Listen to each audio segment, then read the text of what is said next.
Wow, bisa kejutkan seluruh fans Timnas Indonesia dimanapun berada. Dibongkar langsung oleh manajer Timnas Indonesia, nggak ada yang nyangka ternyata pelatih Timnas Indonesia sudah siapkan 27 amunisi untuk persiapan lawan Australia dan Bahrain. Ada satu pemain yang bikin kalian kaget. Siapakah dia? Tonton video ini sampai habis. Padahal baru diperkenalkan sebagai pemain anyar klub Jepang Yokohama Marinos. Langsung jadi starter dan tampil meyakinkan. Apakah performanya bisa terus konsisten bersama klub anyarnya tersebut? Dan bagaimana usaha Sandy Walsh agar Patrick Kluivert tertarik untuk memanggilnya ke Timnas Indonesia? Simak baik-baik video ini. Nah, gitu dong. Seakan jadi cadangan yang tak pernah dimainkan. Beginilah usaha pelatih Oxford United agar Marcelino dapat tempat utama di klub dan mampu bersaing bersama pemain Eropa lainnya sehingga bisa berdampak bagus terhadap Timnas Indonesia jelang kualifikasi Piala Dunia 2026. Alhamdulillah, ini yang ditunggu-tunggu para pecinta Timnas Indonesia. Kabar baik langsung datang dari Pak Ketum PSSI kita, Erick Thohir. Training Center Timnas Indonesia yang berada di IKN sebentar lagi akan tuntas pembangunannya dan siap dipakai untuk latihan Timnas Indonesia ke depannya. Berikut penjelasan lengkapnya. Sebelum lanjut ke beritanya, jangan lupa untuk tekan tombol subscribe agar kamu tidak ketinggalan konten menarik lainnya dari channel Total Timnas. Wow! Bisa kejutkan seluruh fans Timnas Indonesia dimanapun berada. Dibongkar langsung oleh manajer Timnas Indonesia, nggak ada yang nyangka ternyata pelatih Timnas Indonesia sudah siapkan 27 amunisi untuk persiapan lawan Australia dan Bahrain. Ada satu pemain yang bikin kalian kaget. Siapakah dia? Tonton video ini sampai habis. Emil Audero masuk 27 pemain yang dipanggil Patrick Kluivert untuk laga Timnas Indonesia versus Australia dan Bahrain. Ketua Badan Tim Nasional BTN, Sumarji, mengatakan ada 27 pemain yang akan dipanggil pelatih Timnas Indonesia. Patrick Kluivert untuk laga Maret 2025. Rencana kemarin sesuai dengan hasil rapat di catatan saya itu 27 pemain yang akan dipanggil, kata Sumarji di Bogor, Selasa 18 Februari 2025. Ada muka baru yang akan menarik dan itu nanti akan tersampaikan di hari berikutnya. Lanjut pria yang juga menjabat sebagai manajer Timnas Indonesia tersebut. Dari pernyataan di atas, Sumarji mengatakan ada wajah baru yang akan menghiasi skuad Timnas Indonesia. Lantas, siapa sosok yang dimaksud?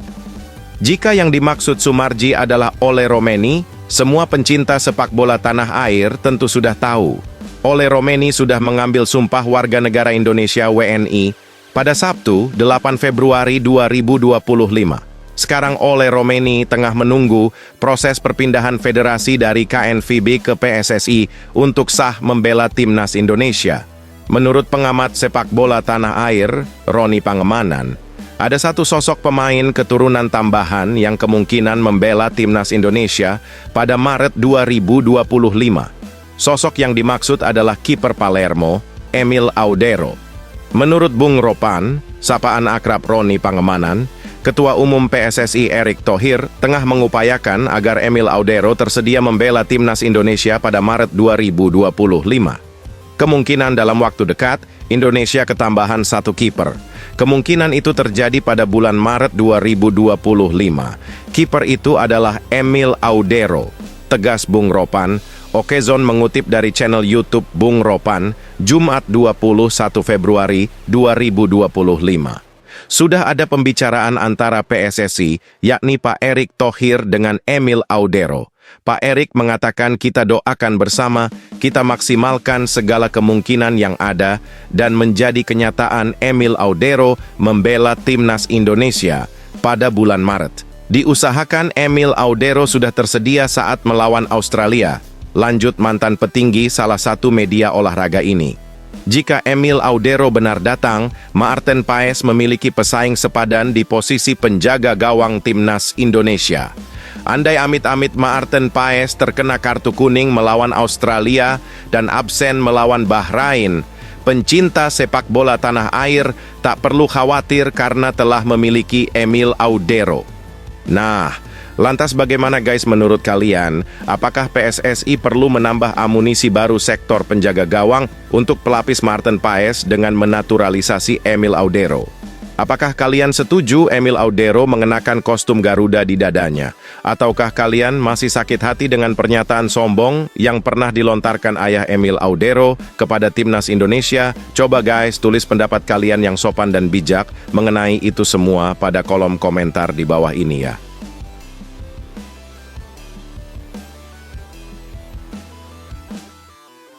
Padahal baru diperkenalkan sebagai pemain anyar klub Jepang Yokohama Marinos, langsung jadi starter dan tampil meyakinkan. Apakah performanya bisa terus konsisten bersama klub anyarnya tersebut? Dan bagaimana usaha Sandy Walsh agar Patrick Kluivert tertarik untuk memanggilnya ke timnas Indonesia? Simak baik-baik video ini. Bek timnas Indonesia Sandy Walsh telah debut bersama klub barunya Yokohama F Marinos di AFC Champions League Elite 2024 hingga 2025. Sandy Walsh debut saat melawan Shanghai Port di grup B di SAIC Motor Pudong Arena Rabu 19 Februari 2025. Pada pertandingan itu, Sandy Walsh bermain sebagai starter di posisi bek tengah. Bahkan pemain 29 tahun itu tampil penuh di sepanjangan pertandingan.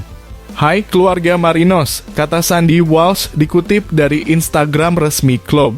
Saya sangat senang bisa tampil perdana untuk klub yang luar biasa ini dan di hadapan kalian semua. Terima kasih sudah datang, ujarnya. Debut Sandy Walsh ini berbuah manis. Yokohama F Marinos menang dengan skor 0-2.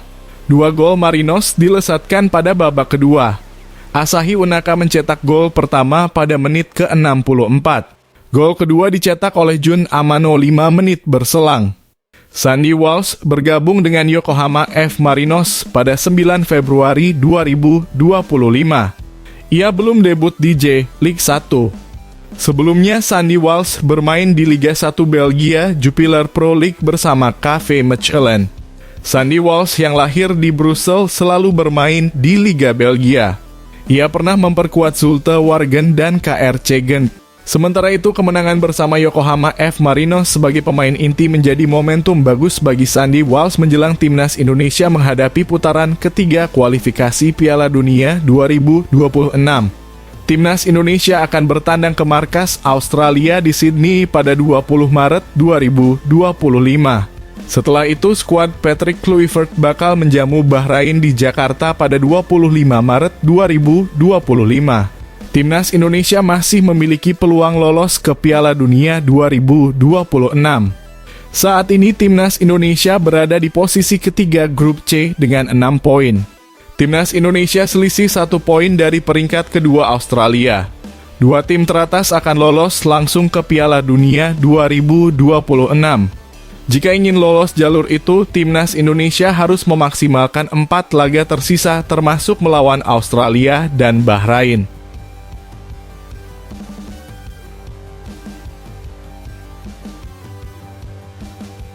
Nah, gitu dong.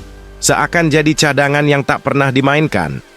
Beginilah usaha pelatih Oxford United agar Marcelino dapat tempat utama di klub dan mampu bersaing bersama pemain Eropa lainnya sehingga bisa berdampak bagus terhadap timnas Indonesia jelang kualifikasi Piala Dunia 2026. Pelatih Oxford United, Gary Rowett, baru-baru ini memiliki tips untuk para pemain yang mau masuk ke dalam skuad utamanya. Tentunya tips tersebut perlu dipahami oleh pemain timnas Indonesia, Marcelino Ferdinand, agar masuk ke dalam skuad utama The Yellows julukan Oxford United. Oxford United saat ini sedang dalam tren kurang baik dalam 5 laga terakhir. The Ox julukan Oxford United ditahan imbang Stoke City 0-0, Bristol City 1-1, Derby County 0-0, lalu kalah dari Burnley 0-1 dan Portsmouth 0-2. Lebih peliknya lagi, mereka hanya mencetak 1 gol dalam 5 pertandingan terakhir itu. Untuk mengatasi masalah itu, Oxford United disarankan memanggil para pemain dari akademi. 1. Saran dari Gary Rowett tampaknya belum bisa mempertimbangkan saran itu. Namun dia menyarankan para pemain muda untuk tidak menyerah agar bisa mendapat tempat utama di Oxford United. Kami punya rencana untuk para pemain akademi itu. Kami tahu semua tentang kekuatan mereka. Tetapi tentu saja melangkah dari level itu ke level tim utama adalah langkah yang sangat berbeda yang telah saya lihat diambil oleh banyak pemain dan banyak pemain berjuang untuk melakukannya, kata Rowett dikutip dari Oxford Mail. Sabtu 22 Februari 025. Saya rasa Anda tidak dapat menemukan solusi instan. Jika ada solusi instan untuk mencetak banyak gol di divisi ini, kami pasti sudah menemukannya sekarang, sambungnya. 2. Bisa dicoba Marcelino. Saran dari Rowett bisa dicoba oleh Marcelino Ferdinand. Saat ini mantan pemain Persebaya Surabaya itu tercatat baru membukukan satu penampilan bersama tim utama Oxford United. Itu pun hanya diberi kesempatan sebagai pemain pengganti di menit akhir. Namun demikian, Marcelino sebelumnya sudah mencatatkan beberapa penampilan bersama tim akademi. Dia bahkan sempat mencetak brace atau 2 gol dalam kemenangan Oxford United U-Strip 21 atas Banbury 6-0 pada 22 Januari 2025 lalu.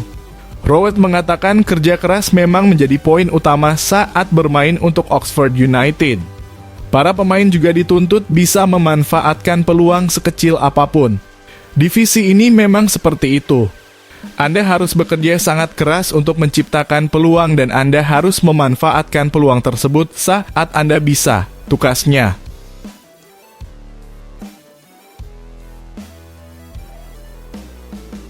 Alhamdulillah, ini yang ditunggu-tunggu para pecinta timnas Indonesia.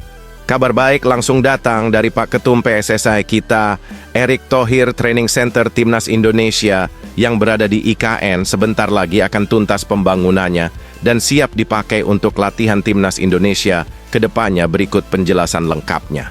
Ketua Umum PSSI Erick Thohir mengabarkan proses pembangunan tahap pertama dari Training Center PSSI di Ibu Kota Nusantara IKN telah rampung. Selanjutnya, Erick Thohir memastikan tahap kedua akan segera berlangsung dan prioritasnya adalah membangun stadion mini untuk Timnas Indonesia. 1. Tahap pertama selesai stadion mini ini, kata Erick, nantinya bisa menampung sekitar 5.000 penonton. Hal ini diungkapkan oleh Erick melalui akun Instagram pribadinya @erichthohir, Jumat 21 Februari 2025. Alhamdulillah, setelah tahap pertama Training Center PSSI di IKN selesai, kita akan melanjutkan ke pembangunan tahap kedua, tulis Erick dikutip dari akun Instagram pribadinya @erichthohir, Sabtu 22 Februari 2025. Prioritas kami pada tahap kedua ini untuk bisa membangun stadion mini di IKN yang berkapasitas 5.000 penonton, sambungnya. 2. Berkat dukungan banyak pihak, Erick pun berterima kasih atas dukungan dari semua pihak, termasuk pemerintah dan FIFA. Mantan pemilik Inter Milan itu mengatakan dukungan semua pihak membuat pembangunan tahap pertama berjalan lancar.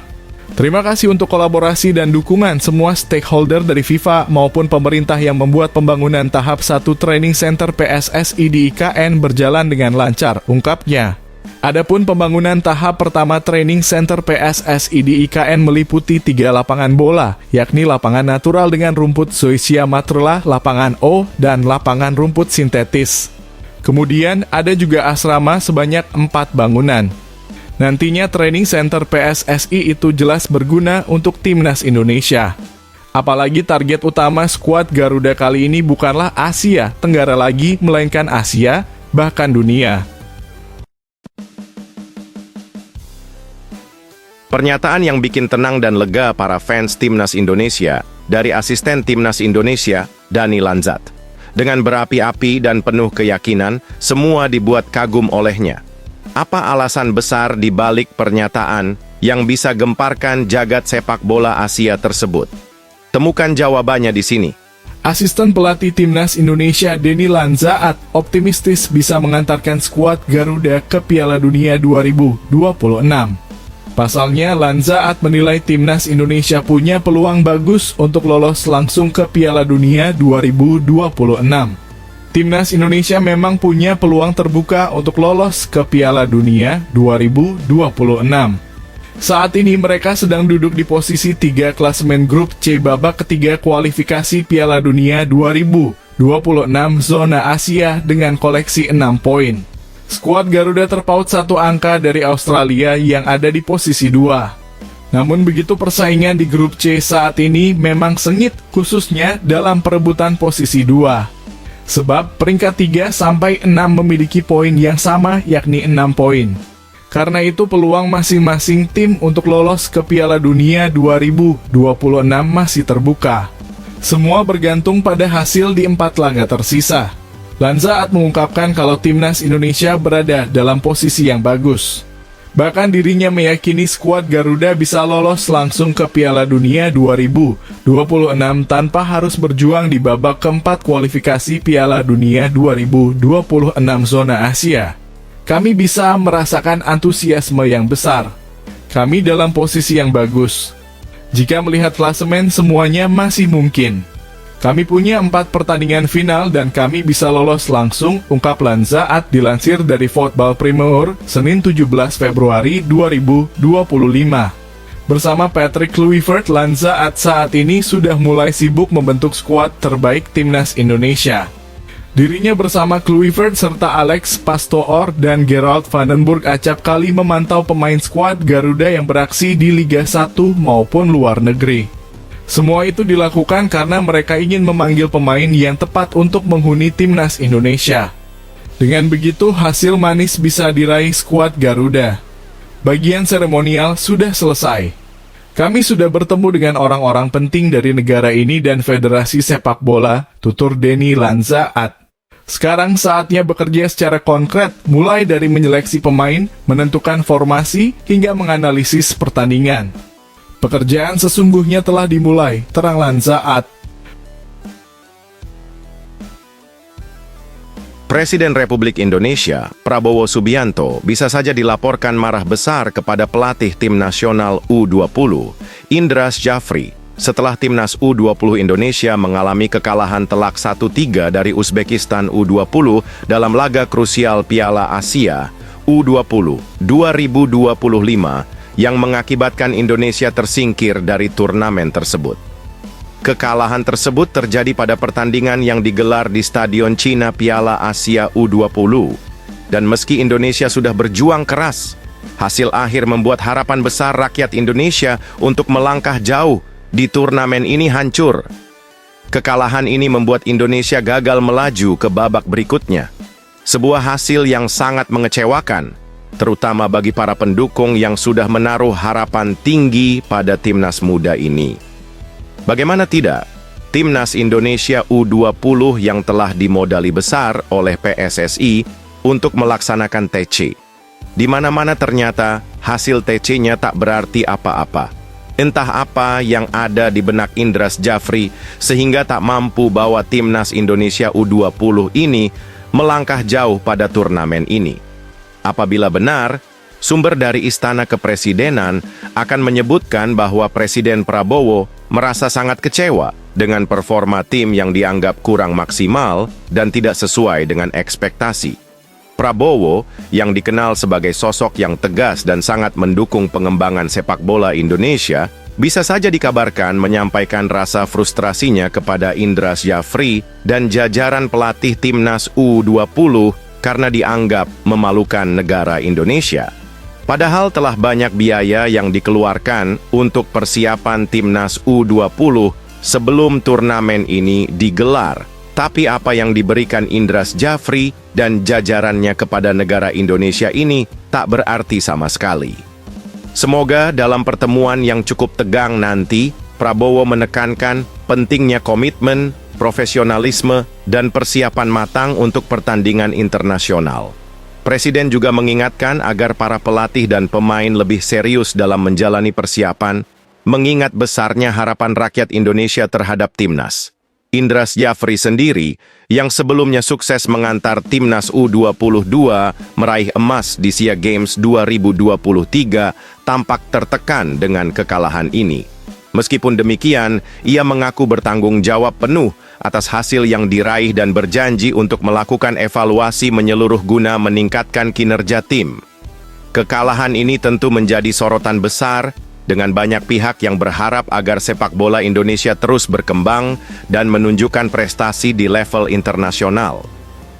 Sebuah tantangan besar bagi Indras Jafri dan Federasi Sepak Bola Indonesia PSSI untuk melakukan perbaikan dan persiapan lebih matang menuju turnamen-turnamen mendatang.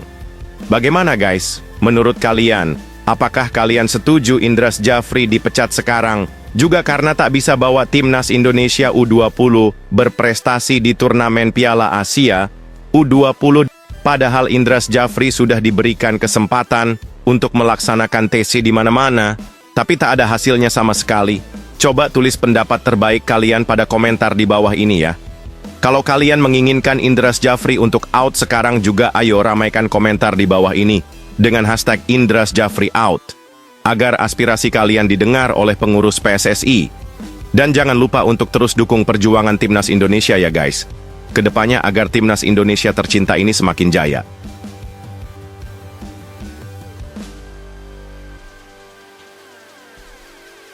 Wah, ternyata ini yang dirasakan bek andalan kita semua Calvin Verdonk jelang dilatih oleh pelatih baru timnas Indonesia Patrick Kluivert.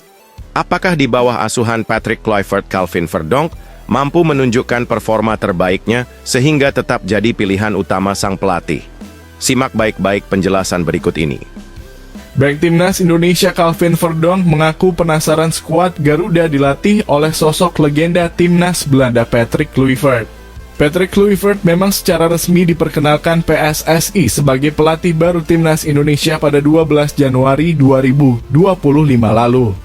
Dengan diperkenalkannya mantan penyerang Barcelona tersebut, timnas Indonesia bakal ditukangi Patrick Kluivert. Patrick Kluivert ditunjuk menjadi pelatih setelah PSSI memecat Shin Tae-yong pada 6 Januari 2025 lalu. Untuk itu, pelatih asal Belanda tersebut akan menukangi timnas Indonesia untuk pertama kalinya pada Maret mendatang. Ini karena timnas Indonesia akan menghadapi dua laga penting dalam lanjutan putaran ketiga kualifikasi Piala Dunia 2026 zona Asia. Calvin Verdonk dan kawan-kawan dijadwalkan akan menghadapi Australia dan Bahrain pada Maret 2025. Kemudian tim Merah Putih akan menjamu Bahrain di Stadion Utama Gelora Bung Karno, Senayan, Jakarta pada 25 Maret 2025. Dua pertandingan ini akan menjadi laga pertama Patrick Kluivert menukangi timnas Indonesia. Namun sebelum merasakan dilatih langsung oleh Patrick Kluivert, Calvin Verdonk akan lebih dulu bertemu dengan rekannya di timnas Indonesia yakni Tom Haye. Tim yang diperkuat Verdonk yakni NEC Nijmegen akan menghadapi tim Tom Haye Almere City pada pekan ke-23 Eredivisie pada Minggu 16 Februari 2025 waktu Indonesia Barat. Jelang pertemuan ini, Verdonk mengaku belum berbicara dengan Tom Haye. Pemain berusia 27 tahun tersebut mengaku akan berbicara dengan Tom Haye dan berbicara timnas Indonesia kemungkinan setelah pertandingan. Saya belum berbicara dengannya Tom Haye minggu ini, ujar Calvin Verdonk sebagaimana dikutip bolasport.com dari media Belanda Forzanet, Sabtu 15 Februari 2025. Itu akan terjadi setelah pertandingan, ucapnya.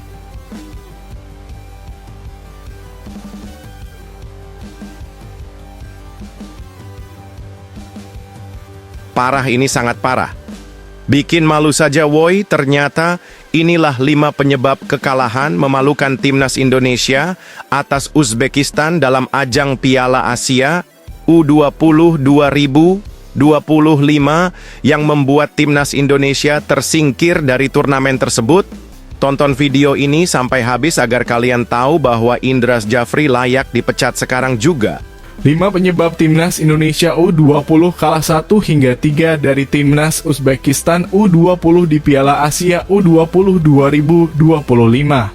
Salah satunya penyakit laten yang bikin sudah kemasukan 5 gol. Laga timnas Indonesia U20 versus timnas Uzbekistan U20 itu berlangsung di Stadion Shenzhen Youth Football, Shenzhen, Cina, Minggu dalam kurung 16 Februari 2025, malam waktu Indonesia Barat. Usai berjuang keras, Garuda Nusantara tersingkir. Lantas, apa saja penyebab timnas Indonesia U20 kalah 1 hingga 3 dari Uzbekistan U20? Simak ulasan berikut ini. 5. Lengah di awal. 3 gol Uzbekistan dicetak oleh Muhammadali Urinboev, Abdugofur Khaidarov, dan Saidumarkhon Saidnurullah. Bisa dibilang gol kedua menjadi pemupus harapan. Sebab situasi itu terjadi ketika baru keluar dari ruang ganti usai rehat. Kelengahan di awal itu menjadi petaka buat Merah Putih. 4. Telat panas. Indonesia kembali telat panas seperti halnya di laga kontra timnas Iran U20. Ikram Al-Ghifari dan kawan-kawan membiarkan lawan mengambil alih jalannya laga sejak menit-menit awal. 3. Lini depan mandul. Problem ini masih terjadi di laga kedua. Memang terjadi peningkatan di mana Indonesia mencatat 11 percobaan dengan 4 diantaranya tepat sasaran. Sayangnya hanya 1 gol yang bersarang di gawang Uzbekistan lewat Jens Raven di menit ke-23. Sisanya peluang-peluang itu terbuang percuma. 2. Lini belakang buruk. Kemasukan 6 gol dari 2 laga sudah jadi indikator sahih. Lini belakang yang digalang Iqbal Gwijangge benar-benar buruk. Betapa tidak lawan bisa dengan leluasa memasuki kotak penalti. Nyaris tidak ada gol yang berasal dari luar kotak berukuran 16 meter tersebut dalam 2 laga. 1. Jelek antisipasi umpan silang. Kelemahan ini lagi-lagi terlihat di laga kontra Uzbekistan U20. 2 gol datang dari skema umpan silang terutama yang dicetak oleh Urinboev dan Saidnurullah. Padahal postur keduanya tidak menjulang. Indonesia tercatat sudah kemasukan 5 gol hanya dari skema umpan silang atau bola mati. PR besar menanti Indra Syafri.